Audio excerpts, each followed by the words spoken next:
Բարեկո Տիկին Դալաքյան, շնորհակալություն հրավերն ընդունելու համար։ Ես եմ շնորհակալ։ Միասին փորձելու ենք ամփոփել անցնող շաբաթվա կարևոր եւ ուշագրավ իրադարձությունները եւ սկսենք ամենակարևորներից։ Ապրիլի 8-ից հետո սկսվեց հրադադարի խախտման process-ը Միացյալ Նահանգներ, Իրան, Իսրայել եւ կարծես կրկին Պանդորայի արկղը նորից փորձում է բացվել։ Բայց այստեղ ականատես ենք լինում, ինչպես ասում են հայտնի խաղին, բոլորը փակում են աչքերը, գալիս է գիշեր, հետո բոլորը բացում են աչքերը, բոլորը ողջ են։ Այսինքն ստացվում է հետեւյալը. կրակում են, հետո Միացյալ Նահանգների նախագահը թիվ 1 երկրի թիվ 1 առաջնորդն ասում է հաշված ժամեր եւ մենք կվերացնենք Իրանին, կսպանենք Իրանին, նրանք երբեք չեն ունենա հաջողություններ եւ այլն, հաջորդ առավոտյան ասում են, որ որևէ բան չի լինի, մենք պետք է գնանք խաղաղության եւ այսպիսի թատրոն կրկես հիշեցնող հայտարարություններ երկու կողմերից։ Ինչ է կատարվում իրականում։ CNN-ի լրագրողները հաշվել էին, որ 100 օրվա ընթացքում ԱՄՆ նախագահը 39 անգամ փոխել է իր հայտարարությունները եւ կարդինալ առումով արմատապես է փոխել։ Խնդիրը որն է, բայց պետք է նշենք նաեւ, որ միայն ԱՄՆ-ն է փոխում իր հայտարարությունները, Իրանը լուռ է եւ հիմա մենք դեռ այս բան երբ զրուցում ենք, արձագանք չկա Իրանից ԱՄՆ նախագահի վերջին հայտարարությանը, որ մենք հասել ենք հաջողության, համաձայնության։ Կա արձագանք, բայց ասում են մենք դեռ մտածում ենք, դեռ այնպես չի, որ որոշված է հանդիպման վայրը, ԱՄՆ-ն նշում էր, որ Շվեյցարիայում են հանդիպելու։ Եթե դնենք հայտարարությունները մի կողմ, ինձ համար ակնհայտ է, որ ԱՄՆ-ն ցանկանում է ավարտել պատերազմը։ ԱՄՆ-ն նախագահ Տրամպը մինչև միջանկյալ ընտրություններ նրան պետք է նավթի գների, էներգակիրների գների իջեցում։ Եվ պետք է նաև նշենք, որ մի օրում չեն իջնելու էներգակիրների գները, դա ըստ ԱՄՆ հետախուզության ամիսներ է պահանջելու։ Հիմա, այսինքն հիմա է պետք ունենալ գործարք։ Իրանին դա հենց հիմա պետք չի։ Իրանը ձգտելու է, որքան հնարավոր է ձգձգել բանակցությունները, խոսել հուշագրերի մասին, ոչինչ չասող, մինչև ԱՄՆ նախագահի միջանկյալ ընտրությունները ԱՄՆ-ում, որտեղ Իրանը հույս ունի պարտության մատնել կոնգրեսում եւ ներկայացուցիչների պալատում եւ սենատում Դոնալդ Տրամփի կուսակցությանը։ Կարծում եմ հիմնական պայքարը սրա մասին է եւ պետք չի իմ կարծիքով լսել ամեն օր փոխվող ինչ-որ հայտարարություններ ԱՄՆ վարչակազմի կողմից։ Այդուհանդերձ մի տեսակ աշխարհակարգը փոխվել է ու անհեթեթությունները ավելի շատացել են եւ գերտերությունների թիվ 1 ղեկավարներն են, այդ անհեթեթությունները լեգիտիմացնում, որը բերում է նաեւ մյուս երկրներին շղթայական առումով, որը բնականաբար վատ է։ Բայց այդուհանդերձ Միացյալ Նահանգների նախագահը նաեւ թույլ տվեց հետեւյալ հայտարարություն ասելով, որ մեզ հաջողվեց Վենեսուելայում նավթային բոլոր պաշարները վերցնել, նույնը մեզ կհաջողվի Իրանում վերցնել, սա կոնկրետ բռնության կոչ է, կոնկրետ ուժն է ծրնում իրավունքի կոչ է եւ ստացվում է, որ եթե Միացյալ Նահանգներն է իրեն այդպիսի գռեհիկ պահում եւ հայտարարում է իրեն ժողովրդավարության բաստիոն եւ ճիշտ հակառակն է անում, ինչ խոսենք մյուս երկրների մասին։ Նրա այսպիսի մեկնաբանությունները ինչպիսի արձագանք են գտել։ Ձեր գնահատականը։ Նախագահ Տրամպը խոսեց նաեւ, որ ես ձեզ պետք է մի նորություն ասեմ, մենք արդեն նավթ ենք տարածաշրջանից միլիոնավոր բարելների տեղափոխում։ Սա տարակուսանք է առաջացնում, որտեղից են տեղափոխում, դա Իրանի տարածքն է։ Նշեցին, որ Իրանը չգիտի։ Ես չեմ կարող ասել, ուղղակի Wall Street Journal-ի ուրեմն հոդվածագրի տեսակետը կմեջ բերեմ, ես իհարկե դրա հետ չեմ կարող համաձայն կամ լինել կամ չլինել, որտեղ տեղեկացված չեմ, որ ուրեմն բորսաներում տեղի է ունենում նավթային ֆյուչերսների հետ կապված առևտուր։ Օրինակ, նախագահ Տրամպը նշում է, որ խաղաղություն է հաստատվում, ֆյուչերսների գները անկում են ապրում։ Երբ նշում է, որ հարվածելու է, ուրեմն բարձրանում են գները եւ արդեն որոշ միլիարդատերներ մի քանի անգամ իրենց ունեցվածքը կրկնապատկել կամ եռապատկել են։ Դրա մասին մենք չենք կարող խոսել, բայց օրինակ դեմոկրատները նշում են, որ եթե իրենք նույնիսկ ներկայացուցիչների պալատը միայն վերցնեն, իրենք պետք է լսումներ սկսեն նախագահ Տրամպի փոփոխվող հայտարարությունների վերաբերյալ։ Այսինքն իրենք այստեղ միտում են տեսնում, ոչ թե անհեթեթություն, այլ միտում։ Բայց իհարկե ես սխալ եմ համարում, որ այո, աշխարհի դեռ հեգեմոն երկրի ղեկավարը իր խոսքերին այսպես անդրջություն է հաղորդում, հատկապես այն դեպքում, որ ԱՄՆ իշխանությունը, ԱՄՆ հզորությունը տարածաշրջանում Հայաստանի համար չափազանց կարևոր է հենց հիմա։ Նաև այսպիսի մի զգացողություն կա, բոլոր վերլուծաբանները հայտնի պարբերականները նշում են, որ Միացյալ Նահանգների նախագահը կարծես կաշկանդվածություն ունի Իսրայելի նախագահից, որտեղ նա անդադար փորձում է կրակը մարել, Իսրայելի կողմից ճիշտ հակառակն է հնչում։ Իրականության հետ դա կապ ունի, թե պարզապես սա վարկածներ են, այսինքն Նաթանյահուն գուցե ունի ինֆորմացիայի բազա, ինչպիսի բաներ, որոնք չպետք է հրապարակվեն եւ կարողանում է շանտաժի ենթարկել Տրամպին։ Տրամպը այն տեսակն է, որը տուր կտա այդ ամեն ինչին, թե սա պարզապես հերթական ասեկոսեներն են, ըստ ձեզ։ ես։ Ես այլ տեսակետ ունեմ։ Նախ շատ է փոխվել նախագահ Տրամպի խոսակցությունները Նետանյահուի հետ։ Վերջերս մի քանի անգամ ըստ տարբեր աղբյուրների նա կոպիտ է արտահայտվել Նետանյահուի մասին եւ անդադ ասում է, չէ, Իսրայելը պետք է համաձայնի ԱՄՆ-Իրան ուրեմն համաձայնությանը։ Նույնիսկ արդեն նշում է, որ Իսրայելը համաձայն է, չնայած իսրայելական կողմը նման բան չի ասել։ Բացի այդ, ԱՄՆ-ն հայտարարում է, որ Իսրայելը չպիտի հարվածի Լիբանանին, իսկ դա Իսրայելի ուրեմն շահի տեսանկյունից անընդունել է, որովհետև Հեզբոլլա հարվածում է Իսրայելի հյուսիսին։ Այսինքն հակառակը ես նույնիսկ կնշեի, որ ինչ որ պահի, ինչ որ առումով գուցե Իսրայելի շահերը անվտանգային զոհաբերվեն այն բանի համար, որպեսզի նախագահ Տրամպը կարողանա ավետել տարածաշրջանում պատերազմի կամ ռազմական գործողությունների ավարտը։ Բայց գիտեք, ինձ համար այստեղ նույնիսկ առաջնային միջուկային գործարքը չի։ Այստեղ գլխավոր խնդիրը ով է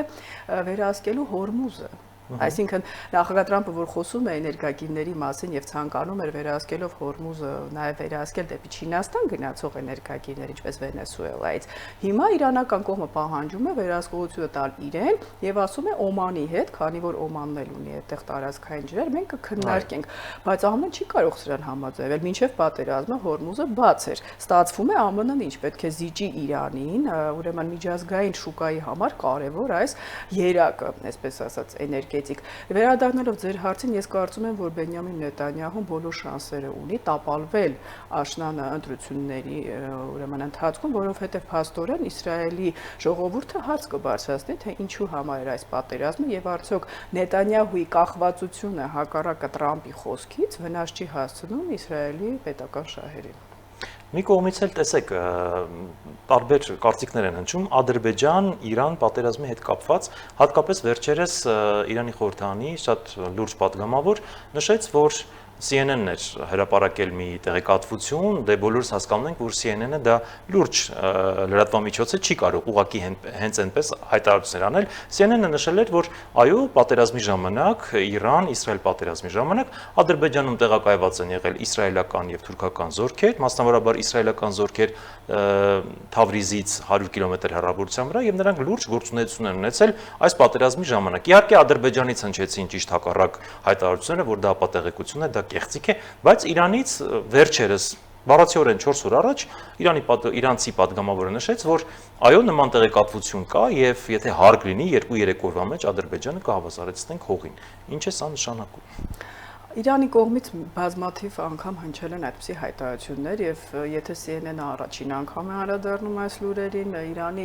արդեն մահացած հոգեվոր առաջնորդը բազմիցս նշել է, նույնիսկ ամենաբարձր մակարդակով, որ սիոնիստական ռեժիմի ուժերին պետք չէ տեղ տալ Իրանում, ներողություն Ադրբեջանում, որպեսզի իրենք հարվածեն Իրանի տարածքին։ Բայց Ալիևը խորամանկ գործեց։ Նա հենց պատերազմի սկզբում, երբ բոլորը նշում էին, որ Իրանը պարտվելու է եւ ասում էին, ահա Իսրայելի զորքերը կհարվածեն Ադրբեջանի տարածքից Իրանին, նա գուցե այո, որոշակի առումով աջակցել է, բայց այնպես չէ, այն քանակությամբ եւ չափով եւ ակնհայտությամբ չէ, որ դա ուրեմն լինի արդեն այն կարմիր գիծը, որ Իրանը այո ուզենա ինչ որ հարվածներ հասնել Ադրբեջանին։ Այսինքն Իրանի համար նորություն չի Ադրբեջանի դիրքորոշումը, Իրանում շատ լավ գիտեն Իսրայելի ներգրավվածությունը Ադրբեջանում, բայց հողին հավասարեցնել չեն կարող, նախ Ադրբեջան ունի դաշնակիցներ, բացի այդ եթե Իրան-արևմուտք հարաբերությունները չկարգավորվեն, Ադրբեջանը կարևոր է լինելու Ռուսաստանից դեպի Իրան, Ռաշաստարա, ուրեմն ճանապարհի երկաթուղու կառուցման համար, այսինքն Ադրբեջանը անհրաժեշտ է Իրանին, ել չասած, որ ադրբեջանախոս իհարկե որոշ ուռճացված թվերով բնակչություն կա Իրանում, եւ ես չեմ կարծում, որ այս լարված ներքաղաքական ֆոնին, երբ Պահապանների կորպուսը ընդհանուր ճնշումներով է լրացնում Իրանի քաղաքացիներին, իրենց անհրաժեշտ է ունենալ երկրում նոր անկայունություն ադրբեջանախոս բնակչության տեսքով։ Բայց այն, որ Ալիևը արդեն ավելի զգույշ կլինի իր քայլերում եւ գուցե գիտակցում է, որ իր ռազմավարական դաշնակիցը Իսրայելում ունենալու է լուրջ խնդիրներ, ակնհայտ է, որովհետեւ մենք լսում ենք, որ Իսրայելը հայտարարում է չհեռանալու մասին Սիրիայից, Լիբիայից եւ ուրեմն Գազայից իր անվտանգության գոտիներից։ Այո, եւ դրա մասին խոսեց նաեւ Էրդողանը, այսինքն այստեղ Թուրքիա-Իսրայել շահերն չեն համընկնում եւ ես չեմ զարմանա, եթե նոր անկայունության օջախ ստեղծվի։ Թուրքիան ի դեպ շատ հաճախ նշում է, որ Իսրայելը պետք է իրեն հավաքի, այլ դեպքում ներքաշվելու է պատերազմի մեջ եւ նրանք նշում են բազմաթիվ անգամներ, որ ՆԱՏՕ-ի զորությամբ երկրորդ ուժն են եւ նրանց հաղթել հնարավոր չէ։ Այս խոսույթն էլ է արդեն ակտիվացել։ Շատ ճիշտ եք, բայց այստեղ կա ամենազսպող գործոնը։ Ես վստահ եմ, որ Թուրքիան եւ Իսրայելը բախվելու են Սիրիայում, Լիբիայում, Համասի հետ չստացված գործարքի շրջանակներում, բայց պրոքսի ուժերի տեսքով ոչ ուղիղ։ Տեսեք, նաև մի շատ կարևոր կետ էլ կա այստեղ։ Իրանը նշում է, որ իր տարածաշրջանում, իր տարածքին մոտ որևէ կետում չպետք է լինի ամերիկյան ներկայություն։ Մեր դեպքում ինչպես եք պատկերացնում թրիփի նախագիծը, հա, այդքան խոսվում է, որ թրիփը դա խաղաղության խաչմերուկ է եւ այլն։ Շատ չմանդրանանք։ Իրանը իսկապես կխոչընդոտի։ Այդուհանդերձ նշելով, որ մենք դեմ չենք, բայց ունենք կարմիր գծեր։ Ես դրա մասին բազմիցս խոսել եմ, դա կախված է պատերազմի ելքից։ Եթե ռեժիմը կաղապարվի, չփոխվի կամ չփոխվի, բայց առավել սերտացնի հարաբերությունները Ռուսաստանի եւ Չինաստանի հետ, որոնք դեմ են թրիփին, որովհետեւ թրիփը դա չինական մեկ գոտի, մեկ ճանապարհին, նաեւ հակառակ էսպես գործունեությունը ամերիկյան ներկայություն լոգիստիկ ճանապարհների վրա։ Այստեղ նայում ենք Վրաստանը, չպետք է մոռանանք, Անակլեա նավահանգստով, սա մեծ միջին միջանցքի ինչ որ հատված է։ Եւ այստեղ ոչ թե մենք միայն Իրանի հետ կունենանք խնդիրներ եւ ունենք, այլ Ռուսաստանի եւ Չինաստանի։ Իմ մտավախությունը որն է, եթե Իրանը ԱԹՍ-ների հարվածներով ցանկանա ապակայունացնել իրավիճակը ճանապարհների վրա, նա դա կանի։ Հիմա այստեղ մենք պիտի հասկանանք ԱՄՆ-ն ինչպես է դուրս գալիս պատերազմից։ Մեզ համար կրկնեմ, ձեռնտու չի լինի, որ նախագահ Թրամփը հայտարարի, որ պատերազմը ավարտվել է, ուղղակի միջուկային ինչ որ անորոշ գործարք կնքելով կամ ես չեմ հավատում, բայց Հորմուզը բացելով բոլոր ուրեմն երկրների ազատ նավագնացության համար եւ հեռանա։ Արդյոք ԱՄՆ այս վարչակազմը նորից կցանկանա տարածաշրջանում ունենալ խնդիրներ Իրանի հետ, եթե Իրանը իր դիրքորոշումը կոշտացի, այդտեղ եթերները շատ են։ Բայց մի բան ակնհայտ է, այս ճանապարհը կառուցվելու է։ Միջին միջանցքի մասին խոսվում են դեռ Օբամայի ժամանակներից, այսինքն աշխարհաքաղաքական առումով ձեռնտու է այո միջին միջանցքի կառուցումը եւ Եվրոպային եւ ԱՄՆ-ին արևմուտքին, նաեւ Հնդկաստանին, սակայն դա երբ կլինի եւ արդյոք մինչեւ իրականացումը Հայաստանը եւ տարածաշրջանային այլ երկրները ինչ հակազդեցությունների ուրեմն կփախվեն, դա արդեն այլ հարց է։ Եվ փորձենք ամփոփել վերջին հարցը, որտեվ